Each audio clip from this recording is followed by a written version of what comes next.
The Promised Land. As Jara woke up the next morning, she felt that something wonderful had happened. She jumped out of bed and looked around. Mother was up, packing a box. Lemuel was awake, too, fixing a leg on one of the stools. Shayna was mending a dress. Raphael and Yanni were sound asleep, and Tirza was slowly waking up. Bright yellow sunlight was streaming in through the windows. "Where's Father and Eaton?" Jara asked. "Shh! Keep your voice down," Mother hissed. "They went to the meeting of the elders." "And now we're back." Father and Eaton strode into the house. They were both beaming. "What happened? What happened?" Jara cried, running up to her father. Father looked around the hut at the expectant faces. He reached out, grabbed Jara's hand, and squeezed it. Looking right into her eyes, he said, "Yahweh has answered our prayers. We are free." "What?" Jara, Lemuel, and Tirza gasped out at the same time. "We are free!" Father shouted, jubilant. Jara screamed and jumped up and down. Shayna stood as if rooted to the floor, her jaw hanging open. Lemuel and Eaton embraced. Father ran up to Mother and kissed her cheek. She blushed, laughed, and swatted him away playfully. "I can't believe it! I can't believe it!" Jara exclaimed, laughing and crying at the same time. Lemuel grabbed Jara and swung her around. "Believe it," he told her, laughing. "What's going on?" Raphael asked groggily, rubbing his eyes. "Pharaoh has freed us. We're going to the Promised Land," Father said, pulling his little son out of bed and putting him on his shoulder. Yanni crawled out of bed and ran around the house, shrieking with joy, even though he didn't know why everyone was so excited. "Now everyone, quiet down and listen," Father shouted above the hubbub. "We must thank Yahweh, and we must also pray for the Egyptians. The plague did indeed come last night." Father paused for a moment and took a deep breath. A tear glistened in his eyes. "All the firstborn males in Egypt are dead." A stunned silence rested in the room. "We must pray for their comfort, and that they will be drawn to Yahweh, and that Yahweh will bless the Egyptian nation and restore them," Father finished, sorrow evident on his face. "Father, after all the Egyptians have done to us, you want us to pray for them? Aren't they getting what they richly deserve?" Shayna asked, a hint of smugness in her voice. "Shayna, we should never, ever be happy about death, and especially not the destruction of an entire nation, no matter what they've done to anyone. Be thankful that we haven't gotten what we richly deserve. Yahweh has shown us mercy. We too deserve death because of our sin. But Yahweh has been gracious to us. Do you understand?" Father said, staring Shayna directly in the eyes. Shayna shifted her weight and lowered her eyes, deflated. "Yes, Father." Father knelt on the floor and motioned for everyone else to do the same. Jara knelt next to her father, her heart bursting with excitement, joy, and yet sorrow for the Egyptians. She was surprised and happy to see that even though Mother didn't join them in prayer, Shayna bowed her head with the rest of the family. When the family rose from their knees, Father said, "Now, we all need to eat and pack up quickly. Mariel, Moses, gave us instructions to go ask the Egyptians for provisions for our journey. Can you ask some of the Egyptians that you've met for supplies?" "Gladly," Mother said, a greedy glint in her eyes. "But before we all move on with our tasks," Father began, "I have something I want to say." Father put his arm around Mother's shoulders. Mother was smiling. Mother rarely smiled. "We wanted to tell you that your mother is pregnant. There's another baby on the way." "Really?" Tirza squealed. "Really," Father said, grinning. The children stood, frozen. Jara was shocked. Then she started laughing. She was so happy, so surprised. Her laughter seemed to jolt the family back to the present. Tirza screamed and hugged her mother. Raphael and Yanni were talking over each other, asking, "What? A baby? When?" Shayna was beaming. Eaton looked at Jara, grinning.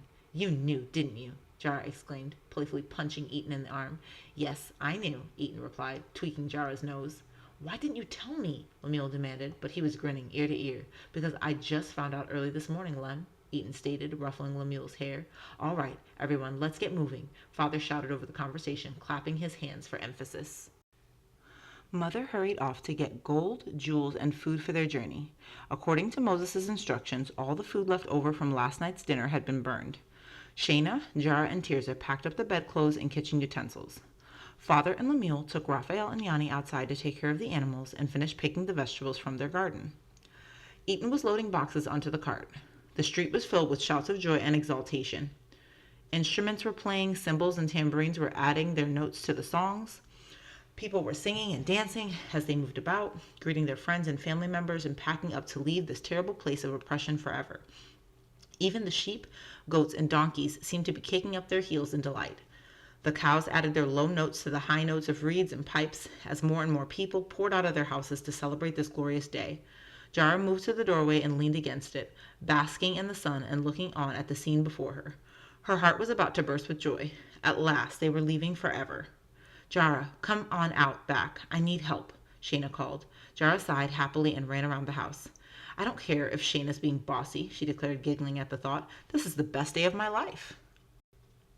It was late morning when Ada smoothed her dress and knocked softly on the Queen's bed-chamber door. She hoped the Queen had cried herself to sleep, but a soft, tearful reply of, "Come in," told Ada that all her hopes were in vain. "Ah, Ada," the Queen sighed as Ada presented herself before the dismantled Queen. The Queen had slept some that night, but her face was still stained with tears and her hair was unkempt. She sighed sorrowfully again and then whispered, "How can I ever thank you for how kind you have been to me?" "No thanks are necessary, my Queen. You have always been so considerate of me. Why should I not return your love?" "Yes, but I always wish I could have done more. And I wish I would have listened to you when you talked about that young man you wanted to marry." The Queen's voice faded away. "Is Pocky also—" Ada did not say the dreaded word. She gulped back tears. "Yes, he, too, was taken, along with all the others." The Queen started sobbing. "I will miss my son," she whispered, looking up at Ada with tear-filled eyes. Ada put her arm around the Queen comfortingly as the Queen wept. It was many minutes before the Queen regained her composure. "Ada," she finally said, "I have decided to let you go with your people. I feel that if I were to keep you, I would bring on the anger of your God. I wholly believe in him now, Ada. I prayed to him last night, and he has given me a taste of the peace that you have always told me about." "Oh, my Queen, I'm so happy for you!" Ada exclaimed in delight. "Yes. Thank you for telling me about him, Ada, but you must go and get ready to go to your own land. You are one of Yahweh's chosen people, and I'm sure that he has a mighty plan for your life. Go, my child, with my blessing." "Oh, thank you, your Majesty. I shall miss you ever so much," Ada said gratefully, rising from the bed. "I will miss you, too," the Queen whispered. For a moment the two women stared at each other. Then the Queen thrust all of her royal manners aside, jumped up, and hugged Ada close. Ada returned the embrace, sobbing slightly with the joy of being released and the sadness that this was the last time she would ever see the Queen. "Go, my child, and may Yahweh bless you," the Queen choked. She drew back and looked fondly at Ada, tears glittering in her eyes. She swallowed hard and then said, "I will send one of my guards with you and Lexine to escort you both back to your own families, and I will also give you many gifts as thanks for your service and your kindness." Ada nodded, hardly trusting herself to speak. "Thank you, my Queen. You are too kind." The Queen smiled and then said, "You must go or you won't be able to leave with your family. I'll have the guard at your door in a few minutes with your gifts." Ada nodded, took one last look at her beautiful surroundings and the Queen who had, in a strange way, become almost like a second mother to her. Then she quietly left. She and Lexine packed up their few belongings in silence and then traveled with the guards through the palace and out to the street. As they left the front entrance, Ada could not help but look back one last time. This palace had been her home for 3 years, and the Queen and servants in it had been her friends and companions. Now she was leaving it and all its finery and starting a new life.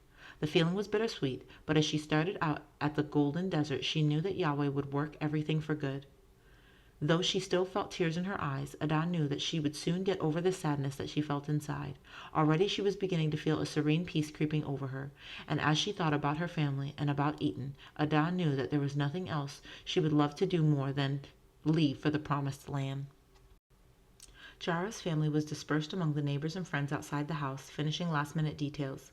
Sitting in the back of the house with the wagon, Jara talked with Amisa about her mother being pregnant when they heard voices inside the house. "Eton, may I speak with you, please?" It was Ada's voice. "What's wrong, Ada?" Eton asked. He sounded very kind and caring. "Ada's back!" Amisa gasped. "Why is she here? What's wrong with her?" "Does she get to come with us?" Jara pondered aloud. "I don't know," Amisa replied. Her face held a very confused look. "It sounds like your father is there too," Jara said, cocking her head to the side so that she could listen. "I wonder what's going on." "We shouldn't be listening behind the door," Amisa said, slowly moving away to the oxen, though it was obvious that she wanted to run inside and greet Ada. Jara followed reluctantly. Amisa stroked the oxen's nose, thinking hard. "I really hope Ada can go with us. That must be why she's here. But I thought she was betrothed to Packy and couldn't go." Then Amisa's eyes grew very big, and she looked at Jara with a stunned expression on her face. "Jara, Packy was a firstborn," she said in a soft, awestruck whisper. "Then do you think he's—" Jara whispered back, hardly daring to say what she thought. Suddenly a terrible thought struck her. "Asenath and Bess! I know many of the Egyptians were warned. Were they warned too? Is Bess alive? Oh, I wish I knew what happened to them." Amisa's voice broke into her thoughts. "Packy, he must have, well, you know, that must be why Ada's back. But why would she and father be talking to Eton?" Jara's heart leapt inside of her. I know, Jara replied proudly. She's telling Eaton that she can marry him. What? When did Eaton ask her to marry him? Amisa asked incredulously. Jara explained everything to her and then added, Eaton will be so happy. He really loves Ada, and he was almost heartbroken when he heard about Paki. I should think so. I never knew he asked her, exclaimed Amisa. From around the side of the house, Jara's father called, Jara, it's time to get the cart out. Your mother is back with goods from the Egyptians and everyone's ready to go. Oh, your family's looking for you, Amisa. Yes, sir. Thank you, Amisa said with a smile and hurried away. Father pulled out the cart and Shayna put in 2 baskets that were filled to the brim with jewelry and clothing. Another pan was filled with dough for bread. Yanni and Raphael climbed into the cart with Tirza. Eaton climbed up to take control of the oxen. Mother also clambered into the cart, settling back against the dry reeds that lined it for comfort. Shayna rode on another small donkey next to the cart to talk with Ada, for Eaton had invited Ada to sit with him in the front of the wagon. Ada had accepted Eaton's hand in marriage, and they both looked so happy. They were practically glowing. Father was walking along beside the cart, keeping things in order, while Emil and Ezra drove the flocks of sheep and goats behind the carts of their 2 families. Jara and Amisa rode on another donkey together. As the whole procession started after the rest of the Israelites who were making their way out of Egypt with Moses and Aaron, Amisa leaned up to Jara's ear and whispered in a teasing tone, You're shaking. Are you crying or laughing? I don't know. I think I'm doing both. The girls both laughed. I'm sorry. I'm just so excited and so numb with shock and disbelief. I almost don't know how to react. Then sing like everyone else, Amisa suggested. Above the hubbub of the trampling of feet and the joy of laughter and the squawks of chickens and geese, there came the sound of female voices singing with tambourines and lyres.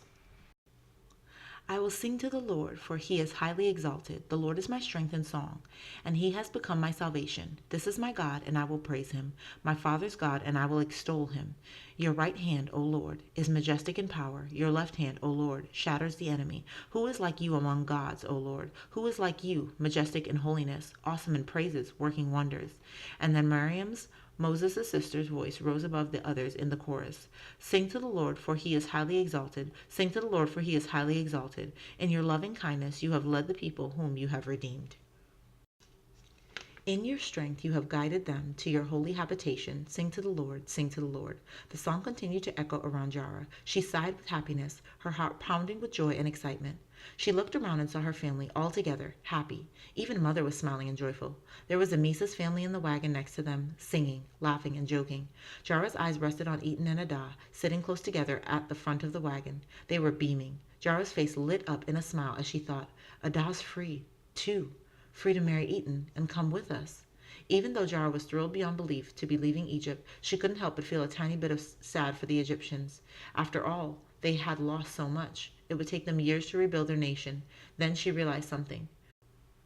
But they can rebuild their nation. Yahweh's plagues didn't completely destroy them. He left many people alive. They will become great again. I didn't think about it before, but Yahweh really is merciful, to us and to the Egyptians. Then Jara gasped a little. Oh no, I forgot about Asenath. I should have gone to see her. Jara craned her neck backwards. Already the dark forlorn city was growing small in the distance. There was no turning back now. Jara felt her shoulders sagging. She was worried about her friend.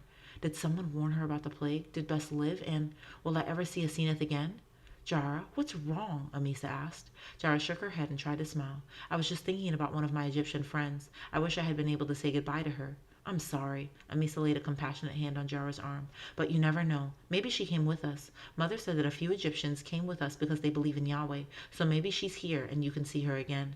Maybe. I certainly hope so, Jara said wistfully. Yahweh, please help Asenath, and please, can I see her again someday? Jara, come on, keep up, Lemuel shouted. Jara grinned. Coming! She and Amisa laughed as they kicked the donkey into a trot. Jara knew it wasn't time to be sad or worried. Yahweh was in control. He was good, and he would be good to them. Now was the time to go on an adventure and see where Yahweh would lead them. Jara couldn't wait to see the promised land. She could only dream about what it would be like. All right, Yahweh, I'm ready to follow you, Jara whispered. Please, lead me to your promised land. The end.